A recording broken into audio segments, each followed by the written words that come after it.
Hey everybody, welcome back to Video Mess. So here we got a brand new retrospective starting today that I'm calling Ridge Evolution. It's a hard word to say, but it's a retrospective taking a look at the evolution of the Ridge Racer franchise.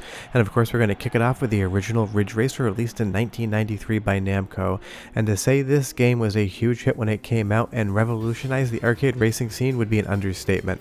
Now be very well aware that I am combining both Ridge Racer and Ridge Racer 2 into one video, because in essence they are basically the exact same game, and doing a video on both would be retreading the same territory for about 90%.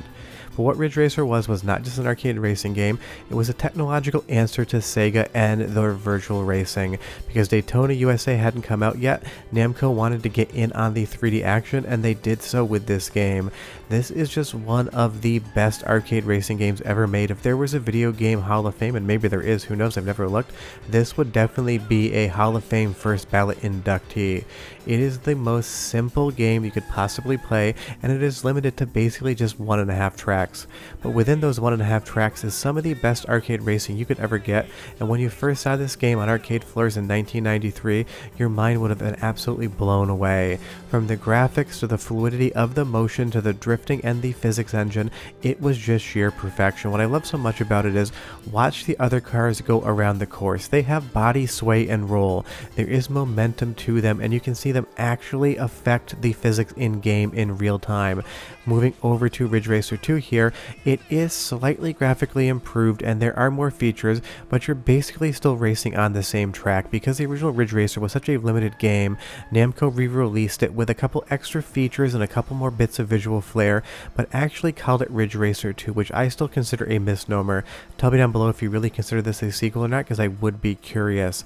But that's the interesting thing about what Namco did with the Ridge Racer series, and you're going to be seeing it throughout this retrospective.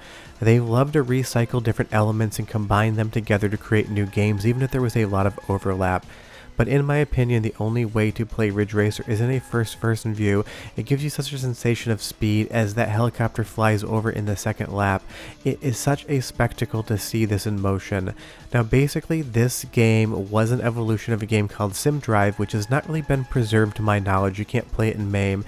It was an arcade racing experience that utilized a full-size Mazda where you kind of had a sim-style race throughout a city. So what Namco did is they took that concept and developed it into Ridge Racer right here, and unfortunately and sadly there's two other versions of this game that are basically lost to time.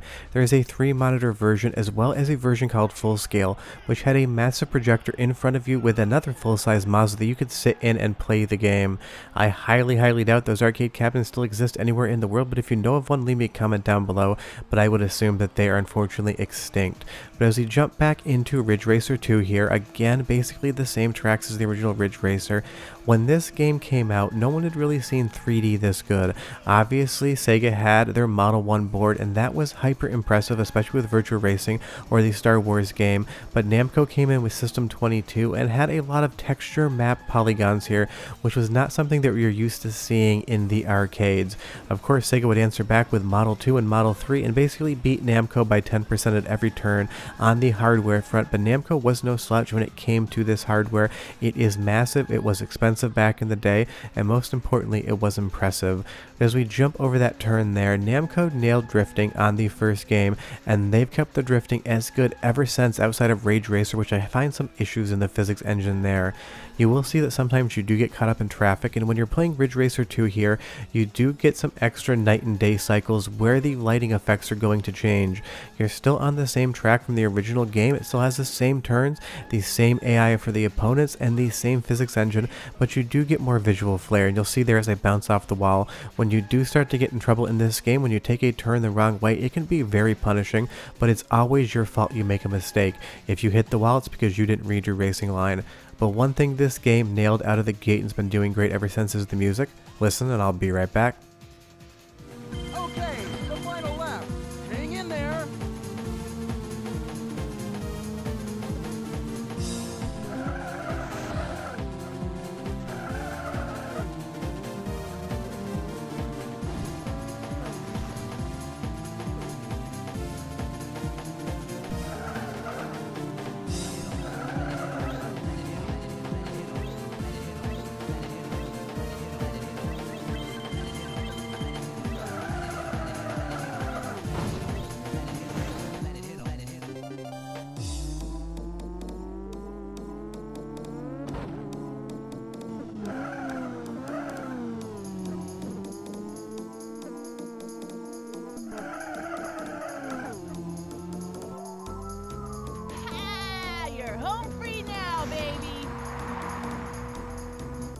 Now, the eagle-eyed among you may have noticed, and some of you maybe didn't, as I actually switched over to Rave Racer, which is the third arcade release, and still has some of the original tracks from Ridge Racer, so I'll give you another sound sample in just a moment.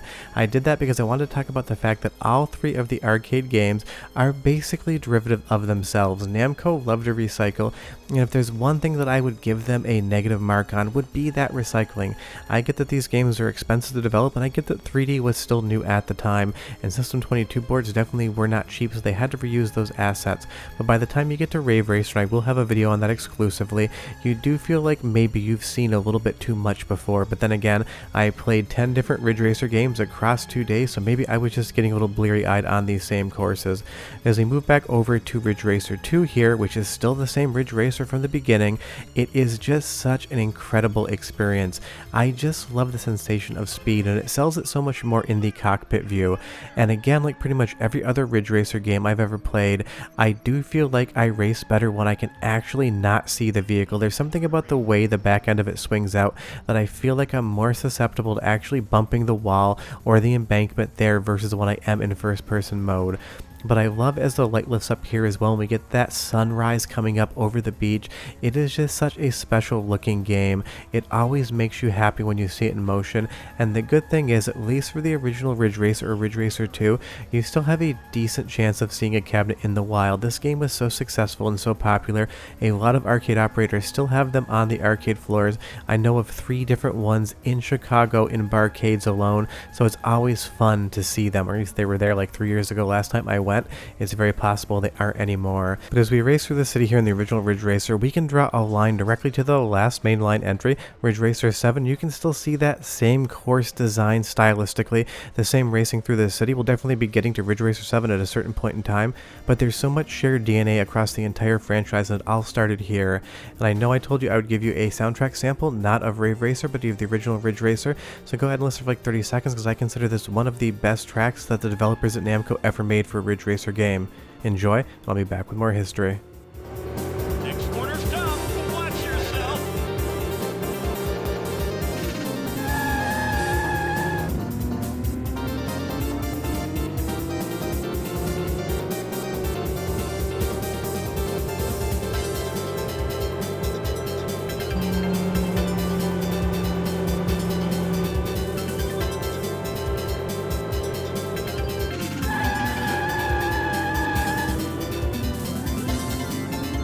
Just an absolutely classic track right there, and the developers and musicians at Namco kept knocking it out of the park, with Ridge Racer R4 being my favorite of the franchise. But the interesting thing is, as you move over to R4, you can still see that DNA even on a console release. And the interesting thing about Ridge Racer is, while it's known for being an arcade series, the predominant amount of games have actually been on handhelds and home consoles. Even though we all think of it as an arcade franchise, really the home releases way outweigh anything you've seen. But even with this shared bridges and graphical designs, it's so much interesting to see just how close these games hew to one another. But as we have Ridge Racer on the left versus Ridge Racer 2 on the right, you're going to see how incredibly close they are. And one of the main complaints apparently of this game when it launched was that it didn't feature any multiplayer support. So the new release, Ridge Racer 2, took care of that and added some other features like that Jumbotron there actually having gameplay from another Namco title. And one of the reasons that this game only took 8 months to make, and that is how long the development process was for the original Ridge Racer, was because developers at Namco in interviews have mentioned they were trying to beat Sega at their own game, because it would not be long until Model 2 and Daytona USA was on the market, and I'm sure somebody's got spies in Japan knowing what the developers across the street are making. And that's not true. The development offices aren't across the street. It is just a little bit of a comparison.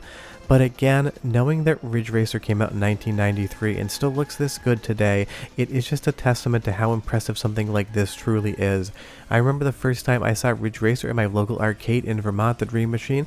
I sat down, I put 2 quarters in, and I absolutely fell in love. And of course, it got a very famous release on PlayStation 1, but we're keeping that for a separate video to talk about the home console conversion. Short of that, Ridge Racer's a 10 out of 10, and I'll see you next time. Bye bye.